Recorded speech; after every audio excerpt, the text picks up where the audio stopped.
Baik, Assalamualaikum warahmatullahi wabarakatuh. Perkenalkan, nama saya Wanda Martin Saputri dari kelas Indralaya, NIM 06061182025003. Di sini saya ingin membuat video mengenai mata kuliah sarana dan prasarana olahraga guna untuk memenuhi tugas ujian tengah semester mata kuliah sarana dan prasarana olahraga dengan dosen pengampu Bapak Dr. Ande Samsuramel dan Ibu Destriani. Selanjutnya, di sini saya akan membahas beberapa materi. Pokok bahasan yang akan saya bahas adalah yang pertama itu ada hakikat, prinsip-prinsip, dan fungsi sarana dan prasarana. Selanjutnya, yang kedua ada peran sarana dan prasarana olahraga pada pembelajaran. Dan yang ketiga ada implementasi pemanfaatan sarana dan prasarana pada jenjang SD, SMP, dan SMA. Nah, di sini saya akan menjelaskan dari ketiga pokok bahasan tadi.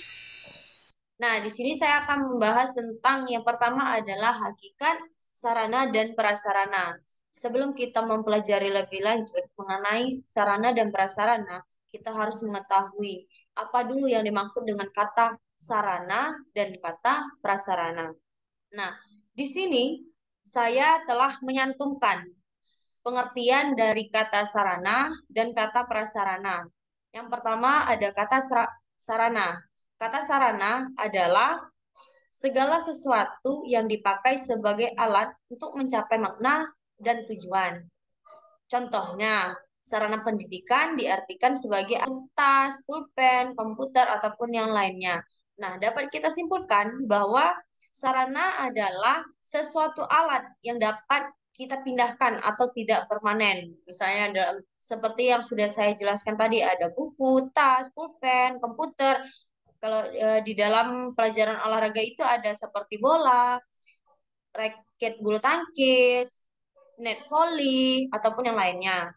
Selanjutnya di sini ada kata prasarana. Nah, kata prasarana adalah penunjang utama penyelenggaraan suatu proses. Dapat kita simpulkan apa yang dimaksud dengan kata prasarana adalah sesuatu alat yang permanen atau penunjang utama sebagai dalam proses pembelajaran. Contohnya seperti bangunan sekolah, lapangan, kantor perpustakaan, suatu yang bersifat permanen, tidak dapat dipindahkan. Nah, setelah kita mengenal, kita dapat menjelaskan kata sarana dan prasarana itu apa yang dimaksud dengan kata sarana dan prasarana. Nah, di sini ada secara etimologi memiliki yang sangat penting sebagai alat penunjang keberhasilan suatu proses yang dilakukan. Dengan demikian, suatu proses kegiatan yang akan dilakukan tidak akan dapat mencapai hasil yang diharapkan sesuai dengan rencana jika sarana dan prasarana atau sapras tidak tersedia. Nah, dengan saya sarana, kemudian sarana dan prasarana, kita dapat mengetahui apa yang dimaksud dengan kata sarana, prasarana, dan gabungan dari kata sarana dan prasarana. Nah, selanjutnya di sini ada prinsip-prinsip sarana dan prasarana. Dalam pengelolaan sarana dan prasarana memiliki beberapa prinsip, yaitu yang pertama ada prinsip administrasi. Apa sih yang dimaksud dengan prinsip administrasi? Nah, prinsip administrasi itu adalah kelengkapan dan instruksi yang harus dijalankan sesuai peraturan pemerintah. Selanjutnya yang kedua, prinsip efisiensi adalah fasilitas organisasi harus digunakan sebaik mungkin. Yang ketiga, ada prinsip kejelasan tanggung jawab, yaitu adanya pihak yang bertanggung jawab atas sarana dan prasarana yang ada di sebuah organisasi tersebut. Yang kelima, ada prinsip kekohesifan. Dengan memanfaatkan sarana dan prasarana, diharapkan proses kerja dilakukan dengan kompak. Nah, di sini saya telah menjelaskan 5. Selanjutnya, nah di sini ada tadi telah kita ketahui hakikat dari sarana dan prasarana, prinsip-prinsip dari sarana dan prasarana. Kemudian kita mempelajari tentang apa sih fungsi dari sarana dan prasarana tersebut. Fungsi dari sarana dan prasarana dapat berbeda sesuai dengan ruang lingkup dan juga penggunaannya. Misalkan saja sarana dan prasarana pendidikan berbeda dengan transportasi, wisata, dan sebagainya, tetapi mempunyai suatu tujuan yang sama, yaitu tujuan untuk mencapai hasil yang diharapkan sesuai dengan rencana. Berikut adalah beberapa fungsi utama dari sarana dan prasarana. Yang pertama, dapat mempercepat proses pelaksanaan pekerjaan sehingga mampu menghemat waktu serta meningkatkan produktivitas baik barang maupun jasa. Yang kedua, hasil kerja lebih berkualitas serta terjamin. Yang ketiga, dapat lebih sederhana atau memudahkan dalam gerak. Keempat, membuat ketetapan susunan stabilitas pekerja lebih terjamin. Yang kelima, dapat menimbulkan rasa kenyamanan bagi orang-orang yang berkepentingan. Yang keenam, menimbulkan rasa puas pada orang-orang yang berkepentingan yang menggunakannya. Nah, itu tadi merupakan fungsi dari sarana dan prasarana. Selanjutnya, di sini peran sarana dan prasarana dalam pembelajaran. Apa sih peran sarana dan prasarana dalam pembelajaran? Nah, di sini saya akan menjelaskan peran sarana dan prasarana dalam pembelajaran. Pada hakikatnya, sarana dan prasarana olahraga sangat penting pada saat proses pembelajaran. Jelas bahwa dalam kegiatan pendidikan membutuhkan sarana prasarana yang cukup. Dalam penggunaannya, dengan kegiatan pembelajaran pendidikan jasmani dan kesehatan sangat penting dalam kegiatan belajar mengajar, pendidikan jasmani dan kesehatan, maka sarana dan prasarana tidak dapat diabaikan sebab setiap materi pembelajaran baik itu secara teori tetap menggunakan peralatan yang harus dapat diperagakan baik dalam bentuk peralatan visual maupun audio dan peralatan dalam bentuk gambar atau foto. Selain itu, pendidikan jasmani dan kesehatan juga dapat dikembangkan dalam pendidikan yang formal dan non-formal, sehingga pemanfaatan sarana dan prasarana dalam bentuk media pendidikan sangat ideal dan penting. Dalam pendidikan formal, pada jenjang sekolah dasar masih diarahkan untuk memberikan pemahaman kepada peserta didik tentang pentingnya pendidikan jasmani dan kesehatan, dalam hal ini kemampuan fisik atau kebugaran jasmani secara keseluruhan. Sehingga diharapkan interaksi yang terjadi antara pendidik dan peserta didik akan terkait dengan penerapan yang didukung oleh sarana dan prasarana yang memadai. Nah, itu tadi merupakan peran sarana dan prasarana olahraga dalam pembelajaran, baik itu pembelajaran SD, SMP, maupun SMA. Selanjutnya ada implementasi pemanfaatan sarana dan prasarana. Nah, tadi kan kita sudah ketahui hakikat dari sarana dan prasarana, fungsi dari sarana dan prasarana, prinsip-prinsip dari sarana dan prasarana. Nah, setelah itu fungsi dari sarana prasarana dalam pembelajaran. Di sini saya akan menjelaskan implementasi pemanfaatan sarana dan prasarana dalam jenjang mulai dari sekolah dasar, sekolah menengah atas, ataupun sekolah ataupun kan pada jenjang SD. Di sini ada beberapa implementasi pada jenjang SD.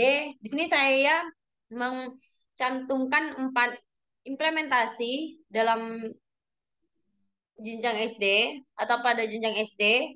Yang pertama, melaksanakan fasilitasi sarana dan prasarana sekolah dasar dan pendidikan layanan khusus kepada sekolah dasar. Yang kedua, melaksanakan penyusunan norma, standar, prosedur, dan kriteria di bidang peserta didik, sarana prasarana, dan tata kelola serta penilaian pada sekolah dasar dan pendidikan layanan khusus pada sekolah dasar. Nah, yang ketiga, melaksanakan fasilitas penyelenggaraan di bidang peserta didik, sarana prasarana, dan tata kelola serta penilaian pada sekolah dasar dan pendidikan layanan khusus pada sekolah dasar. Dan yang keempat, melaksanakan pembimbingan teknis atau supervisi di bidang peserta didik, sarana prasarana, dan tata kelola serta penilaian pada sekolah dasar dan pendidikan layanan khusus pada sekolah dasar. Nah, itu implementasi pemanfaatan sarana dan prasarana pada jenjang SD. Nah, selanjutnya ada implementasi pemanfaatan sarana dan prasarana pada jenjang SMP. Implementasi pemanfaatan sarana dan prasarana pada jenjang SMP yaitu dari proses perencanaan, pengadaan, pemeliharaan, dan pengawasan. Di sini ada 4. Yang pertama, perencanaan terdiri dari kegiatan penyusunan daftar kebutuhan rencana pengadaan. Yang kedua, pengadaan terdiri dari pembelian, penerimaan, hadiah, penyewaan, peminjaman, dan rekondisi. Yang ketiga, pemeliharaan dilakukan dengan cara membentuk tim pemeliharaan, menyusun daftar pemeliharaan, menentukan jadwal pemeliharaan, serta rutin dan berkala serta evaluasi pemeliharaan. Dan yang terakhir, pengawasan dilakukan melalui wakil kepala sekolah bidang sarana dan prasarana melaporkan hasil pengawasan kepada kepala sekolah, penyusunan laporan pengawasan dan pelaporan setiap 6 bulan sekali dan 1 tahun sekali. Itulah implementasi pemanfaat. Selanjutnya, implementasi pemanfaatan sarana dan prasarana pada jenjang SMA. Nah, dalam penerapan perencanaan sarana dan prasarana, pendidikan sekolah menentukan kebutuhan yang ingin diadakan atau ingin dibeli. Selanjutnya, dalam penerapan pengadaan sarana dan prasarana pendidikan, sekolah melihat dulu fungsi dan kebutuhan uang ingin dibeli setelah sekian dananya.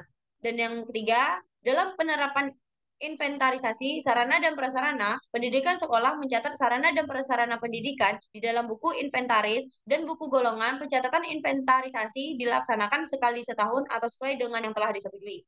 Yang keempat, dalam penerapan pemeliharaan sarana dan prasarana, pendidikan sekolah melakukan pemeliharaan secara berkala, bukan secara terus-menerus atau setiap hari. Sarana dan prasarana pendidikan mengalami kerusakan, dilakukan rehab atau perbaikan. Selanjutnya, yang terakhir ada dalam penerapan penghapusan sarana dan prasarana, pendidikan setiap 8 atau 10 tahun, sekolah melakukan penghapusan apabila sarana dan prasarana pendidikan tidak layak pakai lagi dan tidak bisa direhab, dan prasarana juga dilakukan apabila sarana dan prasarana pendidikan rusak berat, dicuri, ataupun terbakar. Nah, dari materi yang telah saya sampaikan tadi, mulai dari hakikat sarana dan prasarana, prinsip-prinsip sarana dan prasarana, fungsi sarana dan prasarana, peran sarana dan prasarana dan pembelajaran, serta implementasi pemanfaatan sarana dan prasarana pada jenjang SD, SMP, dan SMA, dapat kita simpulkan bahwa sarana dan prasarana ialah suatu benda baik yang bergerak ataupun tidak bergerak, yang digunakan untuk meraih tujuan pendidikan. Sarana dan prasarana memiliki beberapa prinsip, yaitu prinsip administrasi, efisien, dan kekohesifan. Sarana dan prasarana juga mempunyai beberapa fungsi, yaitu dapat mempercepat proses pelaksanaan, meningkatkan produktivitas baik barang maupun jasa, hasil kerja keras berkualitas, dapat memudahkan gerak pengguna, dapat menimbulkan rasa nyaman bagi pengguna, dan menimbulkan rasa puas pada penggunanya. Mungkin hanya itu materi yang saya sampaikan tadi bermanfaat bagi teman-teman di rumah. Apabila saya ada salah kata, saya mohon maaf. Saya akhiri. Wabillahi taufiq wal hidayah. Wassalamualaikum warahmatullahi wabarakatuh.